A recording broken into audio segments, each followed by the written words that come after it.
그리스의 그 신화 중에 프로크루스테스의 침대라고 하는 신화가 있습니다. 이 신화의 내용은 뭐냐면, 프로크루스테스라고 하는 이 사람은 키도 크고 힘도 센 참 잔인한 강도예요.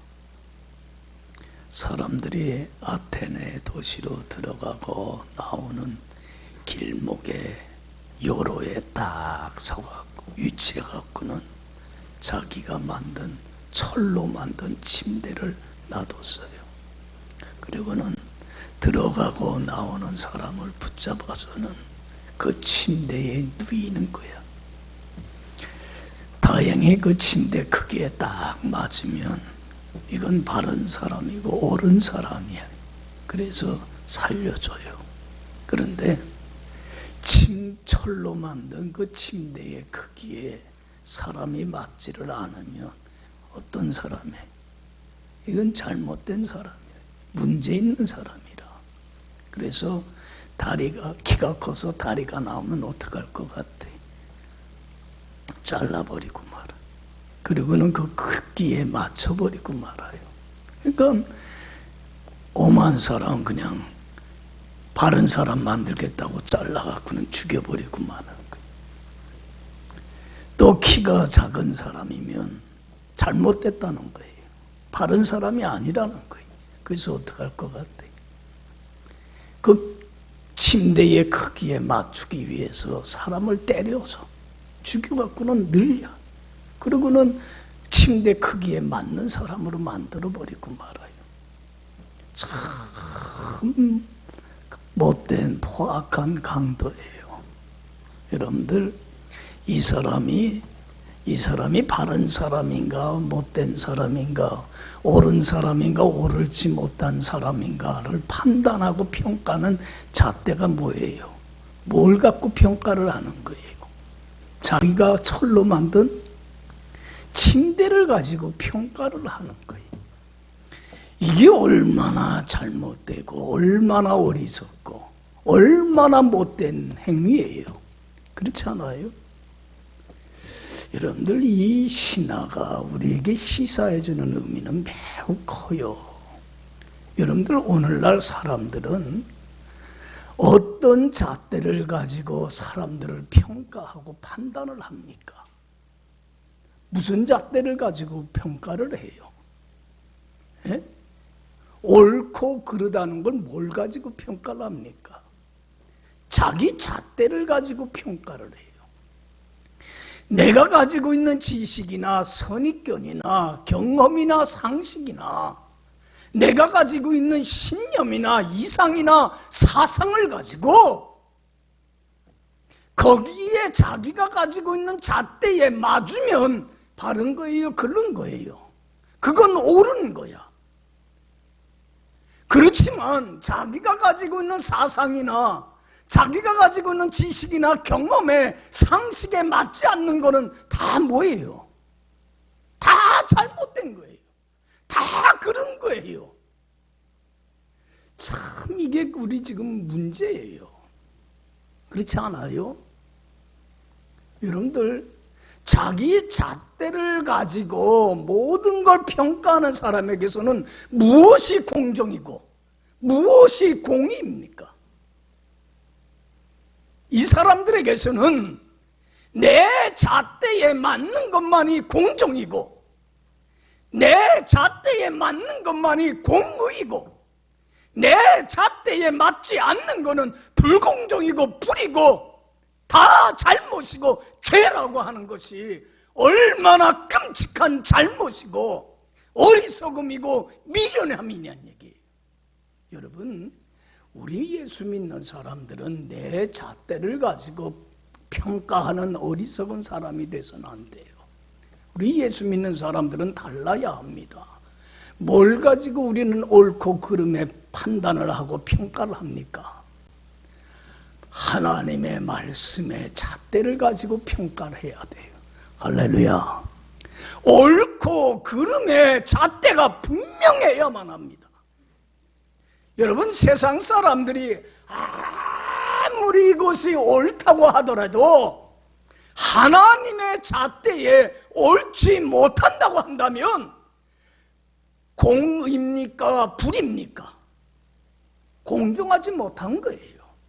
하나님의 잣대에 비뚤어진 것은 불입니다.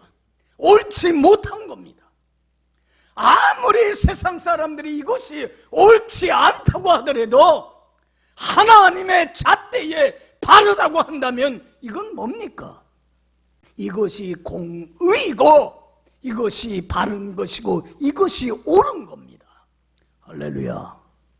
우리 잣대가 하나님의 잣대를 가지고 평가하고 판단하는 것이지 내 잣대나 다른 어떤 것을 가지고 공의를 규정지을 수는 없다는 얘기예요. 그렇게 해서도 안 됩니다. 여러분들 여기 보세요. 하나님의 말씀의 잣대에 비춰봐서 이 세상에 하나님 앞에 조그만 잘못도 없고 허물도 없는 사람이 있을 수 있습니까? 없습니까? 있어요? 없어요? 없어요. 우리 모두는 하나님의 잣대에 나 자신을 비춰보면 다 뭐일 뿐이에요. 우리 모두는 똑같은 죄인일 뿐이에요. 그렇잖아요. 허물 없는 사람이 어디 있고 잘못이 없는 사람이 어디 있겠어요. 다 똑같은 동일한 죄인일 뿐이에요.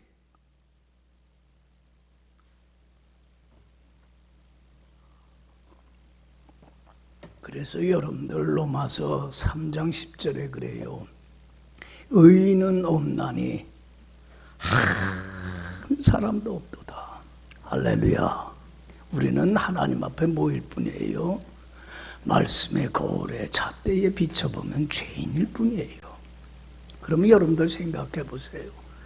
다른 사람의 잘못이나 허물이나 불의에 대해서 불공정에 대해서 손가락질하거나 비난하거나 흉을 보거나 정죄하거나 심판할 자격을 갖추고 있는 사람이 이 세상에 있습니까? 없습니까?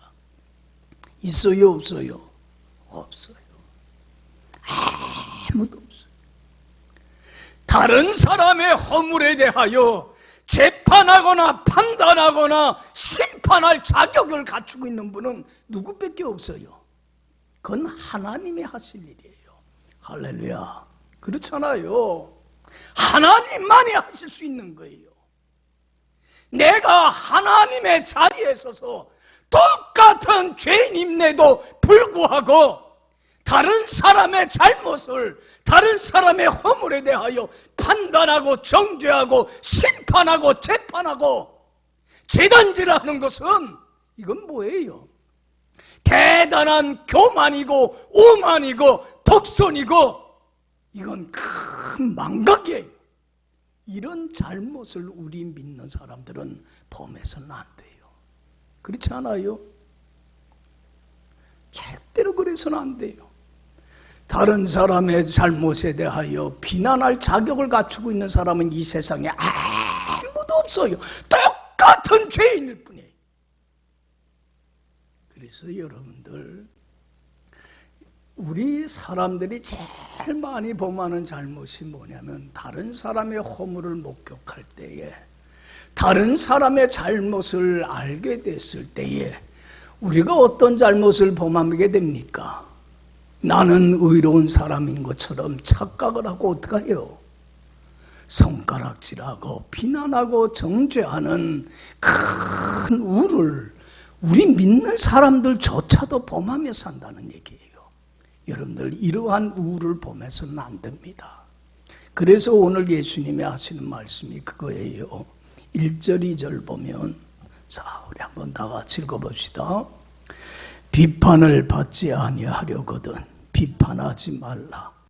너희가 비판하는 그 비판으로 너희가 비판을 받을 것이요 너희가 그 헤아리는 헤아림으로 너희가 헤아림을 받을 것이니라. 여기 봐요. 비판을 받지 아니려 하거든 뭐 하지 마요? 비판하지 마세요. 다른 사람의 허물에 대하여 손가락질하고 비난하지 마세요. 어떻게 인간의 탈을 쓰고 저런 잘못을 범하냐고 심판하고 재판하지 마세요. 여러분들 그 잘못을 범하게 되면 하나님으로부터 똑같은 우리는 뭘 받게 돼요? 똑같은 죄인으로서 하나님으로부터 비판받고 정죄받고 심판받는 그런 불쌍한 존재가 될 수밖에 없다는 얘기. 이런 우를 범해서는 안 돼요. 여러분들 이 우를 범한 사람이 누구냐면 여러분들 잘 아는 모세입니다. 모세가 얼마나 훌륭한 종교적인 지도자입니까? 그런데 민수기 20장에 보면 이스라엘 백성이 신광 애굽에서 나와서 신광야에 이르렀을 때에 뭘 원망하고 불평해요? 물이 없다고, 우리 여기서 목말라 죽게 만들었다고 원망하고 불평합니다. 그렇게 많은 은혜를 입었음에도 불구하고 뭔가 조금만 부족하고 모자르고 마음에 안 드는 일만 생기면 원망하고 불평하고 집단화돼서 폭력화돼서 모세를 향하여 돌질을 매질을 하려고 합니다. 그런 이스라엘 백성들의 허물을 잘못을 목격할 때에 모세는 잘 참았어요.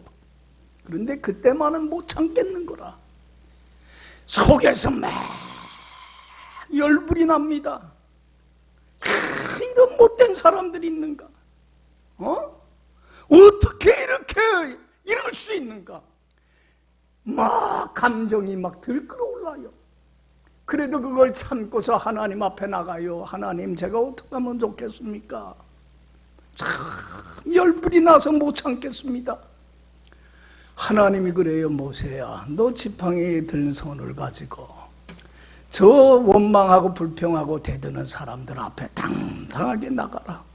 그리고는 반석을 명하여 뭘 해라? 물을 내라. 가축과 모든 사람 먹여주마.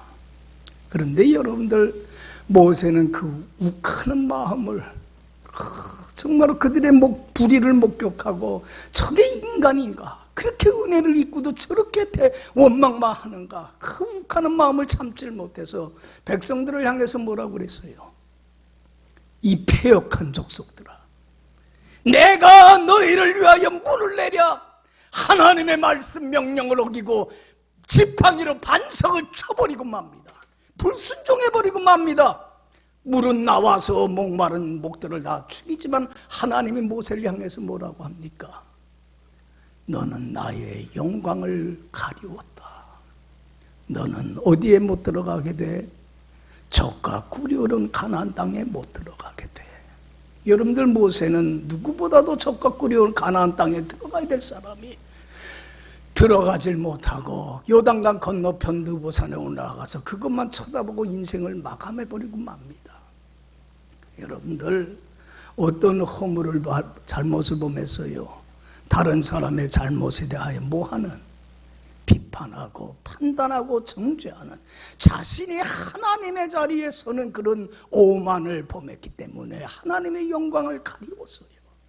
여러분, 비판받지 아니하려거든 뭐하지 마요? 비판하지 맙시다. 우리가 이 잘못을 범하면 똑같이 하나님으로부터 헤아림 받게 되고 똑같이 하나님으로부터 비판받게 됩니다.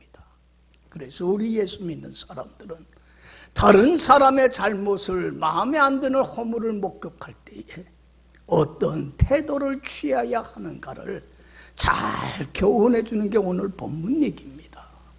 여러분들 봐요. 다른 사람의 잘못을 목격을 할 때에 내가 그리스도인다운 태도만 취할 수만 있다면 이것은 나 자신뿐만 아니라 허물을 가지고 있는 그 사람의 삶도 변화시키는 엄청난 하나님의 은혜와 능력의 축복의 기적의 역사가 나타납니다. 이러한 긍정적으로 건설적으로 이러한 문제를 해결하는 지혜로운 자가 되라는 얘기예요. 할렐루야. 첫 번째로 여기 봐요. 다른 사람의 허물을 목격할 때 우리가 꼭 지녀야 될 태도는 크리스찬이 다른 사람의 허물을 목격할 때에 사랑으로 그 허물을 덮어줄 수 있는 여러분들이 되길 간절히 축원합니다. 허물을 덮어주세요. 허다한 그 잘못을 사랑으로 덮어주고 용서하세요. 그리고 한 걸음 더 나가서 그 사람의 허물과 잘못이 있음에도 불구하고 그에 대한 사랑하는 마음, 존경하는 마음, 존중히 여기는 마음을 잃어버리지 마시고 언젠간 저 잘못을 뉘우치고 돌이켜서 바른 사람이 되리라고 하는 희망과 꿈을 갖고 오래 참고 기다리는 자가 되길 간절히 축원합니다.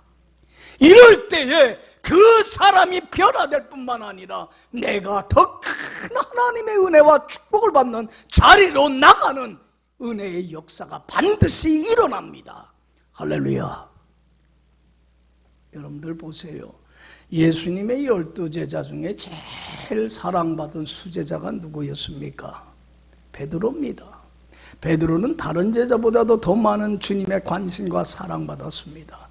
그럼에도 불구하고 예수님이 고난받고 죽임을 당하게 되자 베드로 어떻게 됩니까? 그 화가, 고난이 자기의 몸에 미칠 것이 두려워서 어떻게 합니까? 계집종 앞에서도 3번씩이나 예수를 모른다고 부인하고 저주하고 맹세하며 믿음 저버리고 맙니다. 참 나약한 인간입니다. 베드로가 그러한 잘못을 범하고 나서 얼마나 죄책감에 시달리는지 몰라요. 이야, 내가 이것밖에 안 되는 인간인가? 이렇게 나약한가? 예수님이 말씀하신 대로 3일 만에 어떻게 하셨어요? 죽음을 극복하고 다시 살아나셨어요. 부활하신 주님은 베드로에게 나타났어요. 그럼에도 불구하고 죄책감에 자신을 정죄하고 자학을 하면서 나는 예수님 믿고 따를 자격이 없는 사람이야. 그렇잖아요? 자신을 정죄하면서 어떻게 했습니까? 베드로가 믿음 생활 포기합니다. 그리고는 과거의 어부 생활로 돌아가서 고기 잡는 생활을 합니다. 그런데도 예수님 부활하셔서 살아계신 주님은 찾아갑니까? 안 찾아갑니까? 찾아갑니다. 베드로를 찾아가서 책망하고 꾸짖고 나무라지 않습니다. 야, 이런 비겁한 놈아, 어찌 고난이 두려워서 3번씩이나 모른다고 부인하고 저주하고 맹세할 수 있느냐? 책망하지 않습니다. 부활한 나를 목격함에도 불구하고 자신을 정죄하며 과거의 생활로 돌아왔느냐고 나무라지 않습니다. 예수님은 베드로 책망하지 않습니다. 그리고 베드로를 여전히 사랑하고 그 허물에도 불구하고 존중히 여겨줍니다. 그리고 베드로의 진심을 믿어줍니다. 베드로가 나를 사랑한다는 것은 맞다. 연약해서 나약해서 실족하고 믿음 못 지킨 거지 나를 사랑하는 건 나는 안다. 그 진심을 믿어둡니다. 그래서 여러분들 베드로에게 3번씩 예수님 물어본 말이 뭡니까? 책망하지 않고 베드로야, 너 나 사랑하니? 내가 널 사랑한 것만큼 넌 날 사랑하니? 나는 너의 그 진심을, 네가 나를 사랑한다는 건 나는 너 더 잘 알아. 그러니까 사명을 맡깁니까? 안 맡깁니까? 베드로야, 내 양들을 나를 대신해서 돌보는 이 사명을 너가 잘 감당해 줬으면 좋겠다. 할렐루야. 여러분, 베드로를 변화시킨 게 뭡니까? 여러분들, 베드로는 이게 너무 고마웠습니다. 자기의 허물과 자기의 모든 것들을 덮어주고 용서해주고 자신을 여전히 사랑해주고 존중히 여겨주고 자기의 진심을 끝까지 믿어주고 자기에게 귀한 사명을 맡겨주는 예수님의 이 큰 사랑이 너무나 감사했습니다. 그래서 베드로는 평생 순교하는 그날까지 주님을 위하여 헌신하는 삶으로 변화되더란 얘기. 할렐루야. 만약에 그때에 베드로를 책망하고 꾸짖고 나무랬더라면, 그렇잖아요, 베드로가 어떻게 됐을 것 같아요? 나는 예수님 볼 면목이 없습니다. 더 예수님으로부터 도망가 버리고 말았을 겁니다. 판단하고 정죄하고 비난하는 것은 더 큰 아픔과 더 큰 상처와 더 큰 분열만 만들어낼 뿐입니다. 여러분, 주님의 사랑으로 많은 허물들을 덮어주고 용서해 줄 수 있는 그런 사람이 될 수 있기를 간절히 축원합니다. 이것만이 사람을 변화시킵니다. 여러분들 사도 바울 보세요. 사도 바울이 예수 믿기 전에는 어떤 사람이었습니까? 예수 믿는 사람들 핍박하고 죽이는데 앞장섰던 사람입니다. 회방자요 핍박자였습니다. 그것이 죄인 줄 잘못인 줄도 알았어요? 몰랐어요? 몰랐어요. 사람들은요, 이것이 잘못이라고 하는 걸 모르고서도 범하는 죄가 얼마나 많은지 몰라요. 죄인 줄도 모르고 그게 의고 공인 줄 알았어요. 자기의 잣대에, 자기의 평가에 이것이 옳은 거라고 생각했어요. 하나님의 잣대에 따라서 옳고 그름을 평가할 줄을 몰랐어요, 이 사람은. 그래서 여러분들 사도 바울은 뭐 하는데 앞장서냐면 스데반 집사를 돌로 쳐 죽이는데도 제일 앞장선 선두주자였습니다. 그리고는 초대교회 예루살렘에 있는 교우들이 핍박을 피하여서 예루살렘을 떠나서 사마리아와 그 다른 지역으로 도망갔을 때에 그 도망간 교인들을 잡기 위해서 어떻게 했어요?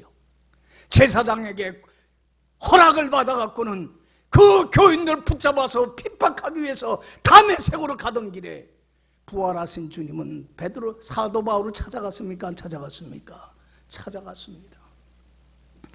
다메섹 도망상에서 강한 불빛으로 인해서 시력을 잃고 앞을 보지 못하고 쓰러졌을 때에 베드로 바울에게 하나님이 예수님 묻습니다. 사울아 사울아 네가 어찌하여 나를 핍박하니? 사울이 묻습니다. 누구십니까? 나는 네가 핍박하는 보다 예수니라. 예수님은 바울에 대해서 책망하거나 꾸지럽거나 나무라지 않습니다. 그의 모든 잘못과 허물을 덮어줍니다. 용서합니다. 그리고 그에게 사명을 맡깁니다. 어떤 사명을 맡겼습니까? 이방인들에게 가서 너는 복음을 전하라. 그것이 사도 바울은 너무나 감사했습니다. 그래서 디모데전서 1장 12절에서 15절에서 사도 바울은 이렇게 고백을 합니다. 나를 능하게 하신 우리 주께 내가 감사함은 나를 충성되이 여겨 내게 직분을 맡기심이니 내가 전에는 핍박자여 포행자여 악행자였으나 내가 도리어 국류를 입은 것은 내가 믿지 아니할 때에 알질 못하고 행했기 때문이라. 믿보다 모든 사람이 받을 만한 이 말이요 그리스도 예수께서 죄인을 구원하시려고 나를 찾아와 주셨도다. 내가 죄인 중에 뭐니라? 괴수니라. 나 같은 죄인을 찾아와 주셔서 구원해 주신 것도 고마운데 나에게 이방인에게 복음을 전하는 충성되이 여겨 직분을 맡겨주시고 나로 하여금 감당하게 해주신 하나님 너무 감사합니다.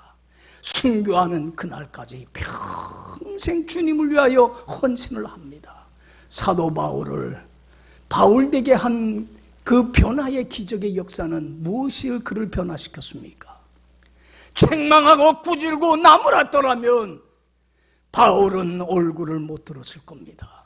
그러나 주님의 그 허물과 모든 죄를 덮어주는 그 용서와 사랑이 그리고 자기를 믿어주고 자기에게 끝까지 직분을 맡기며 언젠간 나아지리라고 하는 희망과 꿈을 갖고 오래 참아준 그 주님의 사랑이 사도 바울을 변화시켰습니다. 할렐루야, 할렐루야. 여러분, 이제는 내 잣대를 가지고 다른 사람을 향해서 너무 쉽게 판단하고 평가하는 어리석음을 범하지 맙시다. 이제는 주님의 사랑이, 주님이 나의 허물과 용서를, 잘못을 용서해 준 것처럼 다른 사람의 허물을 사랑으로 덮어주고 용서해 줄 수 있는 자가 되기를 간절히 축원합니다. 이러한 자를 하나님은 축복해 주십니다. 그리고 그 사람을 변화시켜 주십니다. 여러분들 보세요. 노아가 얼마나 하나님 앞에 바른 삶을 산 사람입니까? 창세기 6장 보면 노아는 의인이요 온전한 자라 그가 하나님과 동행했다고 그랬습니다. 그래서 여러분들도 홍수로 멸할 때도 노아와 그 가족을 구원하는 큰 은혜를 베풀었습니다. 하나님은. 그러나 그 노아도, 그렇게 하나님 앞에 경건한 삶을 살았던 노아도 말년에 어떤 추태를 보입니까? 자녀들 앞에 너무 부끄러운 추태를 보입니다. 자식들 앞에 너무나 부끄러운 잘못을 합니다. 대낮에 만취해갖고 옷을 벗고 벌거벗은 상태로 집에 벌렁 누워 있습니다. 얼마나 부모로서 부끄러운 모습인지 모릅니다. 세 아들 중에 함이 제일 먼저 목격을 하고 그 아버지의 허물을 목격하고 어떻겠습니까? 흉을 보고 다니고 비난하고 정죄하며 손가락질을 했습니다. 혼자 경건한 척하던 아버지가 저런 추태를 범했다고. 그러나 여러분들 두 아들 셈과 야벳은 어떻겠습니까? 아버지의 허물과 추태에도 불구하고 아버지에 대한 존경심, 사랑하는 마음 잃었습니까? 안 잃었습니까? 잃지 않았습니다. 그럼에도 불구하고 어쨌든 아버지에 대한 존경심 잃지 않고 그 부끄러운 모습을 보지 않으려고 뒷걸음질 쳐서 들어와서는 옷으로 그 허물 부끄러운 부분을 덮어줍니다. 여러분들 여기에서 이들의 운명은 바뀝니다. 하나님의 함과 그 자손은 저주하고 심판해버리고 맙니다. 그러나 사랑으로 허물을 덮어주고 용서했던 그 셈과 야벳과 그 자손은 하나님이 어떻게 주십니까? 축복해 주십니다. 다른 사람의 허물을 목격할 때에 내가 어떠한 태도와 자세를 가지냐에 따라 우리들의 삶과 운명은 완전히 바뀌어지는 기적의 역사가 일어납니다. 할렐루야. 여러분들 다른 사람의 허물을 목격할 때에 사랑으로 허물을 덮어주기를 간절히 축원합니다. 축복해 주십니다. 하나님이 그 사람을 변화시켜 주십니다. 사람이 변화되는 것만큼 힘든 일 없어요. 저는 목회하면서 느끼지만 사람 변하는 것만큼 제일 힘든 일 없어요. 안 변합니다. 누가 변화시켜 주셔야 돼요? 하나님이 변화시켜 주셔야 돼요. 내가 사랑으로 덮을 때만이 하나님이 역사에서 변화시켜 주십니다. 할렐루야. 두 번째로는 다른 사람의 허물을 목격할 때 우리 크리스천들이 반드시 지녀야 될 가장 바람직한 태도는 먼저 자신을 성찰하는 겁니다. 따라합시다. 먼저 자신을 성찰하라. 여기 봐요. 다른 사람의 허물을 목격하거들라. 여러분들 다 똑같은 죄인이에요. 더 나은 사람 없어요. 우월의식 갖지 마세요. 난 저 사람보다 낫다고 차별의식 갖지 마세요. 저 사람이나 나나 세임이고 똑같은 존재일 뿐이에요. 죄인일 뿐이에요. 그렇지 않아요. 다른 사람의 허물을 목격할 때 먼저 누구를 살펴봐요? 나는 하나님 앞에 바로 살고 있는가? 내가 지금 하나님 앞에 겸손하여 말씀에 순종하며 온전히 살아가고 있는가? 아니면 내가 아직도 교만하여 불순종하며 거역하며 살고 있는가? 나 자신을 성찰하고 내가 하나님 앞에 교만했다고 한다면 참회하고 애통하고 통회하고 눈물을 흘리며 돌이킬 때에 하나님은 나의 허물을 용서할 뿐만 아니라 주님 안에서 풍성한 삶을 누리는 삶으로 회복시키고 치유되는 역사가 일어나게 됩니다. 할렐루야. 할렐루야. 누구를 성찰해요? 나 자신을 성찰하세요. 남을 비판하고 판단하기 전에 내가 하나님 앞에 어떤 자인가를 스스로 살펴볼 줄 아는 지혜로운 자가 돼야 된다는 거예요. 이게 크리스찬이 지녀야 될 태도입니다. 그래서 예수님이 말씀합니다. 3절 5절 보면, 자, 다 같이 읽어봅시다. 어찌하여 형제의 눈 속에 있는 티는 보고 내 눈 속에 있는 들보는 깨닫지 못하느냐?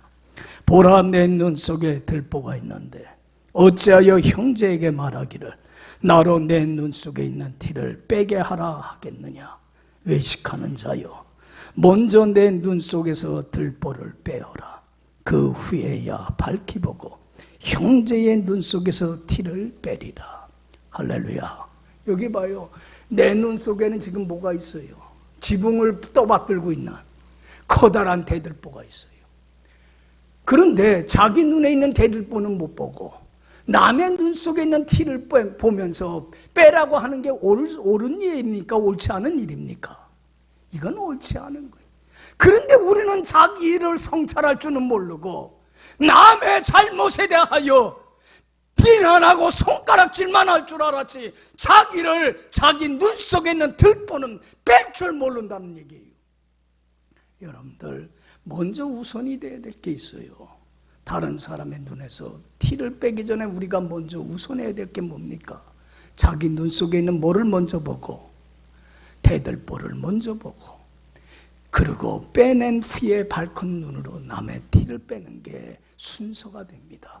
할렐루야, 할렐루야. 여러분들 간음하다가 현장에 잡힌 여인을 바리새인과 서기관들이 예수님께 개 끌듯이 끌고 옵니다. 이런 더럽고 추한 사회의 암적인 존재는 모세의 율법의 계명에 따라서 돌로 쳐 죽여야 되지 않습니까? 이 여인을 향해서 사람들은 격분하고 판단하고 정죄합니다. 흥분해서 어쩔 줄 모릅니다. 어떻게 인간의 탈을 쓰고 이런 못된 짓을 하냐고 격분해 있습니다. 그때에 예수님이 그럽니다. 조용히 그 격분해 있는 흥분되어 있는 마음을 가라앉힙니다. 그리고는 허리를 굽히고는 땅에 글을 씁니다. 땅에 글을 쓴 이유가 뭡니까? 스스로 먼저 누구를 살펴보라는 거예요. 침착하게 격분하지 말고 흥분하지 말고 자기 자신을 살펴보라는 거예요. 그래서 예수님이 그 땅에다가 십계명을 써내려갑니다. 하나님만을 섬겨라. 우상을 섬기지 말라. 여호와 이름을 망령되 일컫지 말라. 안식일을 지켜라. 부모를 공경하라. 살인하지 말라. 간음하지 말라. 도둑질하지 말라. 이웃에 대하여 거짓 증거하지 말고 이웃의 것을 탐내지 말라. 욕심부리지 말아라.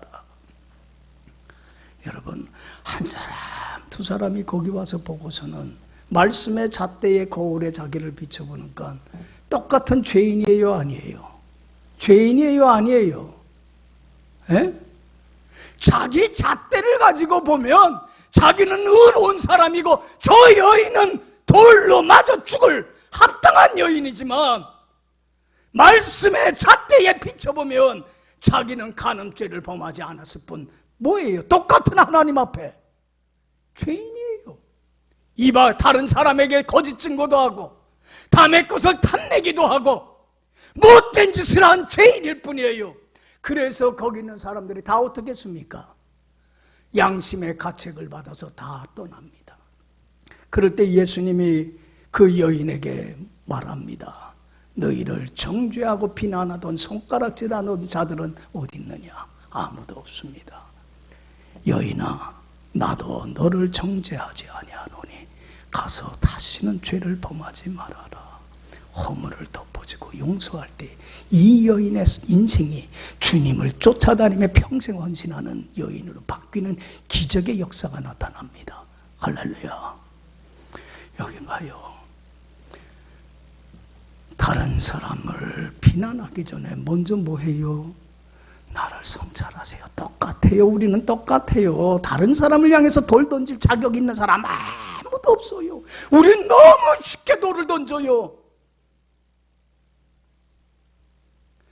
여러분들 요새 개혁이라고 하는 것만큼 화두가 되는 말 없습니다. 개혁이라고 하는 게 뭡니까? 잘못된 거 바로 잡는 겁니다.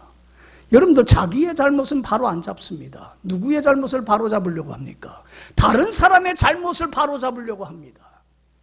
여러분들 나는 변하지 않고 다른 사람을 바로 잡으려고 할 때에 더 갈등은 더 상처는 깊어져 가는 겁니다. 변화 안 됩니다. 누가 변화되어야 됩니까? 내가 개혁되어야 됩니다. 내가 변화되어야 합니다.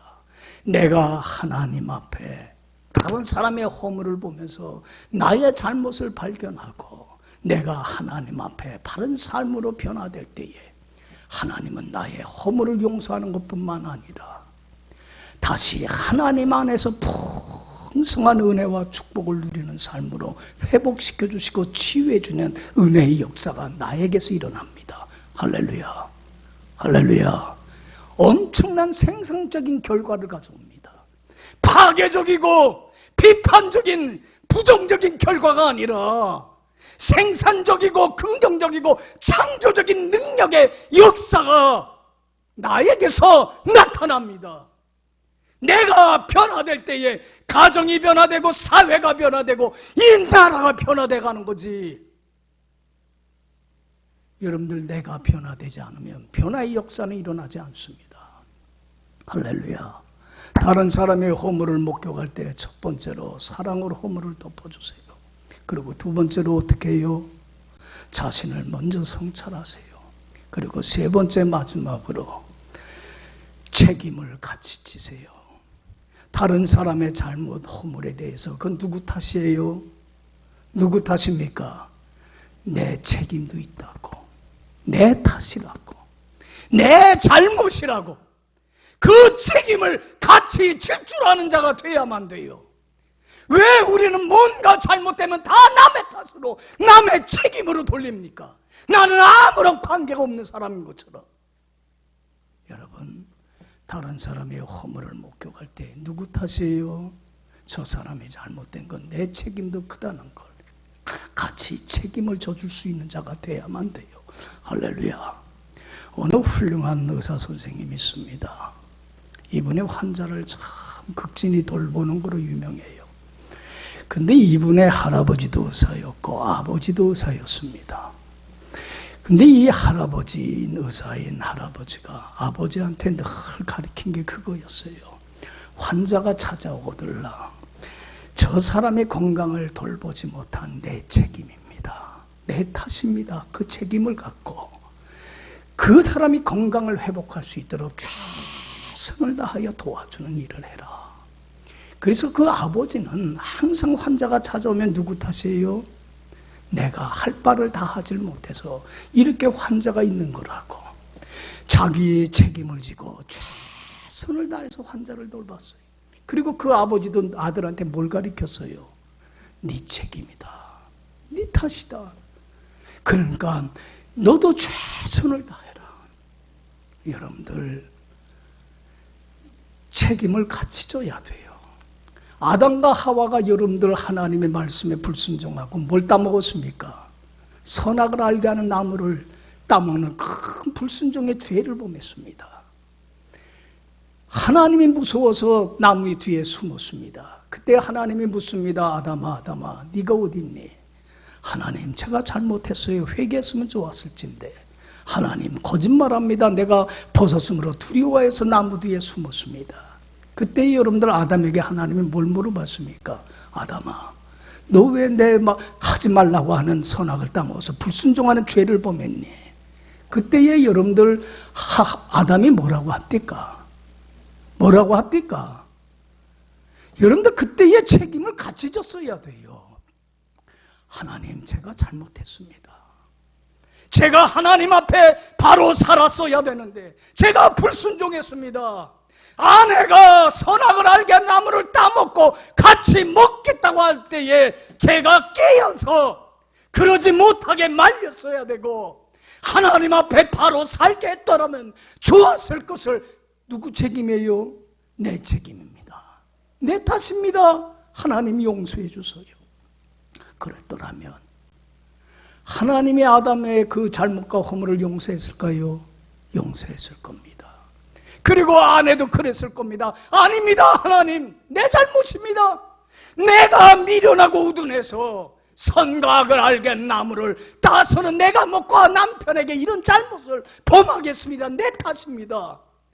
여러분들, 아담과 하와가 그때의 책임을 서로 짊어지면서 그랬더라면 하나님은 용서했을 뿐만 아니라 다시 주님 안에서 주님이 주시는 풍성한 은혜와 축복을 누리는 천국을 누리는 삶으로 회복시켜 주셨을 겁니다. 할렐루야. 근데 누구 탓이라고 합니까? 하나님이 나와 함께한 이 여자 때문에 따먹었습니다. 하나님 탓이고 여자 때문에 그렇습니다. 책임을 함께 질 줄을 모릅니다. 판단하고 정죄하고 비난할 줄만 알았지 사랑으로 그 짐을 지질 못합니다. 갈라디아서 6장 2절에 말씀합니다. 너희가 서로 짐을 져라. 그리하여서 그리스도의 사랑의 법을 성취하라. 여러분, 죄의 짐은 혼자 지게 해서는 안 됩니다. 누구하고 져야 돼요? 같이 집시다. 내 책임이고 내가 할 바를 다하지 못하고 내가 하나님 앞에 바른 자식의 구실을 못해서 그렇습니다. 자식이 잘못되는 것도 그렇잖아요. 교회가 잘못되는 것도 사회가 잘못되는 것도 누구의 탓이 아니라 누구 탓입니까? 내가 크리스찬으로서의 빛과 소금의 역할을 감당하지 못했기 때문입니다. 내 책임입니다. 그리고 내가 하나님 앞에 최선을 다하여 내 할 바를 다하며 살 때에 여러분들 내가 변화되고 교회가 가정이 치유되고 회복되는 놀라운 기적의 역사가 일어나게 될 줄로 믿습니다.